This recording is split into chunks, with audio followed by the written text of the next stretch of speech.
Hi అండి, good morning. Non veg and veg ఈ రెండు కలిపి వండితే ఆహా అదేనండి బీరకాయ రొయ్యలు. ఎంతమందికి వచ్చి చెప్పండి ఈ రెసిపీ. నాకు తెలిసి 100లో ఒక 70-80% ఈ రెసిపీ అందరికీ వచ్చు. సో ఆ 20% కోసం నేను చెప్పేస్తాను సింపుల్ గా. ఆనియన్స్, టమాటో, బీరకాయ ఈ మూడు కూడా మంచిగా కట్ చేసి పక్కన పెట్టుకోండి. కళాయి తీసుకొని ఆయిల్ వేసుకొని ఆనియన్స్ బాగా ఫ్రై అయిన తర్వాత జింజర్ గార్లిక్ పేస్ట్ వేసి దాని తర్వాత టమాటో ముక్కలు కూడా వేసి మగ్గించుకోవాలి. రొయ్యల్లో వాటర్ని ఈ విధంగా తీసేసి బాగా కలుపుకొని మరో 2 నిమిషాలు మగ్గించుకుందాం. ఉప్పు కారం అన్ని అడ్జస్ట్ చేసుకోండి. ఇదంతా అయిన తర్వాత బీరకాయలు కూడా ఫైనల్ టచ్ లో బీరకాయలు వేసేయడమే.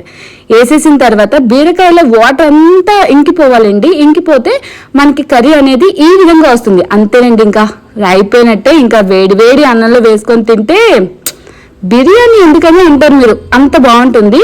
సో ఇంత చేసి బయటికి వెళ్ళిపోతే ఎలా అండి. పైగా గ్రాసరీస్ కూడా అయిపోయాయి.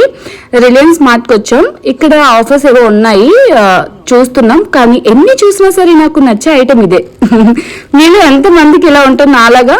నాకు కేక్స్ అన్నా అసలు నాకు స్వీట్స్ అన్నా ఎందుకు అంత ఇష్టమా అని నేను చెప్పలేను. బట్ ఎన్ని ఫ్లేవర్స్ ఎంజాయ్ చేస్తాను. నాలాగే మా పెద్ద అబ్బాయి కూడా తింటాడు. సో వాడికి నాకు తీసుకుంటున్నాను. సో షాప్లో కొన్ని